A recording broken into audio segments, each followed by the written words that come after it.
Hey everyone, welcome back to the shop. So today we are working on what used to be mounted right here. So what used to be there? My spare tire. For those of you that maybe have seen the channel at some point, the spare tire carrier broke and my brand new spare tire is somewhere between Warner Robins, Georgia and the Florida Welcome Center.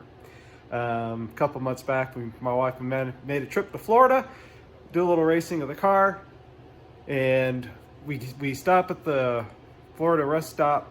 It was late at night, so it was dark, and my wife goes, "Hey, why is the fender on the trailer all flipped up?" I said, "Well, hell, with the fender, where's the spare tire?" So somewhere the tire broke off. The mount is actually still on the trailer, but the bar that they welded to the mount broke off, and my spare tire and the mount, like I said, gone somewhere. The only thing that we hope, right, and as far as we know, no one was injured. It probably, we didn't run over it, otherwise it would have taken the car trailer and done all kinds of things. It didn't damage the car, but yeah, it was kind of a scary deal, right, to think, that somebody could have gotten hurt. I'll show you guys a picture right here of the style it was. I don't know who manufactured it. I don't know how long it was on the trailer because I bought the trailer used. This is a 2013 Featherlight that I have, and I'm going to assume is it's roughly 9 years old, the mount that may have been on it. And let me show you a picture of all the corrosion here and how I don't think they did a very good job with the weld, because if you notice here in a second, there's no metal torn off of the bar that was there. It's just the weld and the mount is left. You can see all the corrosion around it here in just a second. So let me flip the camera around. So you can see here's the mount still on the trailer, and you can see there's the weld and the weld. What they did is, there was a round piece of tube kind of like this, mounted right there, and that was it. And it came off in a 90-degree like you saw in the picture. There was a mounting plate and the spare was just sitting there. Well, if you notice, right, there's the weld. There's no like pipe, or tubing, a chunk of it ripped off here and, or there, for example, where it, broke off. It's just that weld just, I don't think, over time, it just vibrated off, or broke off, however you want to put it. Again, I don't know who manufactured this or anything, but we are going to come over here. There's my new spare tire that I spent, a nice chunk of change for. And so I've kind of started mocking up what I'm going to do. I've got some square tubing here versus the round tube that they used. And you can see I've got some 3/16 inch plate. I'm going to drill some holes, for the bolt pattern so I can bolt the tire on. I'll also figure out how I can do a bolt hole here and a lock to, do some security on this thing at some point. So I'm going to take a piece of square tubing. This is a 120 wall, and weld it, to the plate. I'm going to take an extra, you can see this piece here, the scrap piece, I'm going to weld it here as well. That way, it's, excuse me, a little more adhesion right to the plate and to this mount to give it a little more security so it'll hold good and tight. And then what I'll do is right around here, I'll cut another 45 this way, and then I will grind those welds down, weld it on there, and then take another piece of like this and do it like right here, as it mounts to that plate. So that way, again, I've got an extra extra material to hold that in place. So we'll have, this welded on, right, perimeter weld around this, and then we'll weld, here, up there, along here, along the bottom. I'm going to cut this down a little bit because I'm going to use put a fastener here to, mount the tire on. Or I might go ahead and just slot this and maybe, you know, weld that, just leave it nice and big so I have, you know, a lot of extra, you know, real estate to weld and to secure it. And then, like I said, I'll unbolt that, grind those two welds down, or at least maybe the top one. And that is galvanized, by the way, guys, before I forget. So this being galvanized, I'm going to sandblast this thing real good in my sandblast cabinet and get all that galvanization off of it that was, you know, sprayed on. You know, because welding galvanized steel can be detrimental to your health. We'll just say that. I believe it puts off a poisonous gas, so I'm going to sandblast that real good before I, you know, clean that metal surface off real good before I weld to it. Anyway, so the idea is, you know, then I'll, you know, weld it somewhere in here. It'll be, weld it somewhere in here. You know, the 45 will come up, and then again, I'll try to put another piece up here to help support it, you know, so it doesn't break off like this one did. So I need to unfinish bolting that. I need to come over here. You can see my mock-up. I need to cut this piece somewhere in here for that 45 so I can keep it nice and tight to the trailer, you know, and kind of in line with the other tire so it doesn't stick way out. So anyway, let me go ahead and kind of cut this piece out of 45, kind of tack this thing up, get that cleaned up, and I'll show you the progress as we go.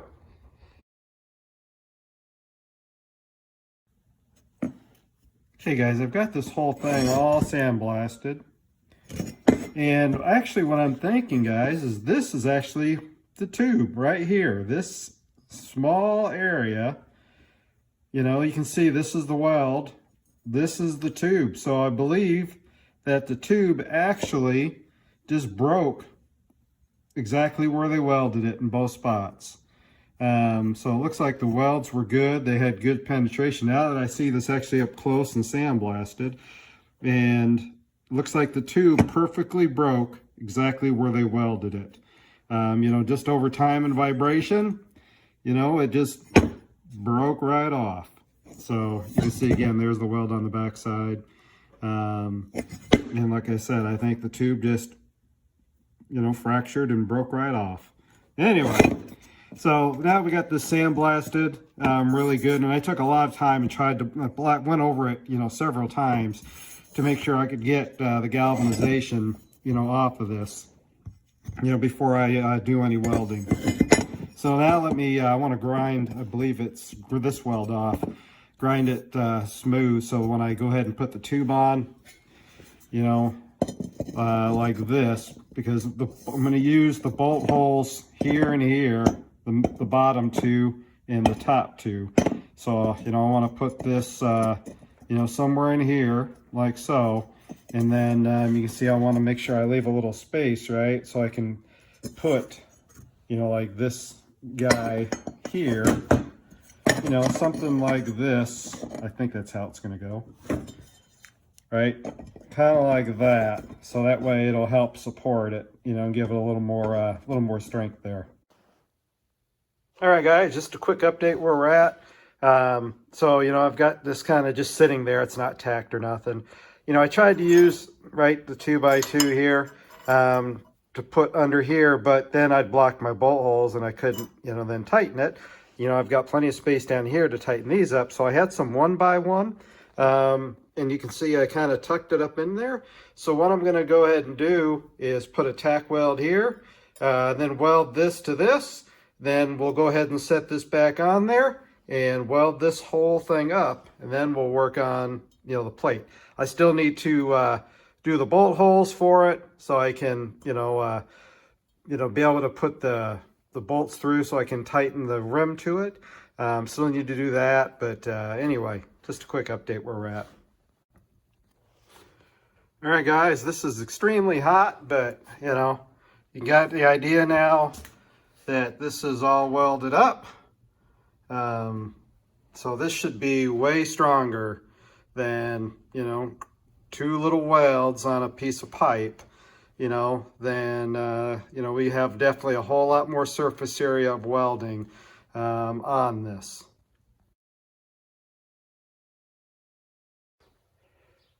All right, guys, it is a beautiful spring day as we're now in kind of day 2 of working on this. But what I did is actually welded some washers on here and then welded the stud stack because I needed to space these out a little bit. So when I bolt the rim on to this, right, I'll show you why after I weld it. But pretty much, I'm getting ready to weld the final weld here to weld, this to this, and then we'll stick this guy in right here like so, and then we will weld that up. I'll probably have to notch that just a little bit right here, but then we will weld that on there for that additional support, just to make sure, right, this thing does not come off or break for any reason. So then after we get all that done, we'll do a test fit on the trailer, set the tire on there, see what it looks like, and then paint it up, and then figure out how I'm going to do a security. All right, guys, so she fit right into the holes. It's cooled off a little bit. Drops right in. It is all welded out now. So you can see, right, I've got this piece here supporting it, this piece supporting it. We've got, again, all these welded up. You can see how the studs stick out a little bit. That's why I went ahead and used some washers to kind of shim them out of here. So that way, when I tighten up the lug nuts, it just doesn't bottom out. It actually will tighten up against this. So now what we're going to do is we're going to go ahead and bolt it on real quick. Set the tire on there, see how it looks. And then I'm going to sandblast this thing up, real good. Just to kind of clean it up, and then we'll go ahead and paint this thing. Rattle can it up and call it good.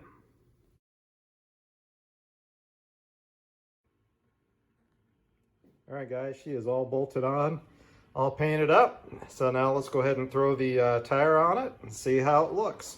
She'll hang down a little bit towards the ground, but she should have plenty of ground clearance without any problems. And there we go, guys. All mounted up. You can see, she's pretty much in line with the fender and the back tire, so she's not sticking out too far. We got a little bit of gap here, to the trailer, so a couple inches there, so we're good. And you can see we got plenty of ground clearance, so we should not have any problems there as well. The only thing I need to buy now, I've got the lug nuts all torqued on, so 85 foot-pounds. All we need to do now is get a spare tire cover, kind of cover her up, and call it good. So guys, I hope this video helps you out with making one of these. I had just a bunch of scrap lying around the shop. I was able to make my own. She's a pretty stout, beefy unit. She ain't going to fall apart like, the store-bought one, if you will. So I hope this gives you some ideas on what you can do. You can see I had plenty of ground clearance. She wasn't sticking out very far.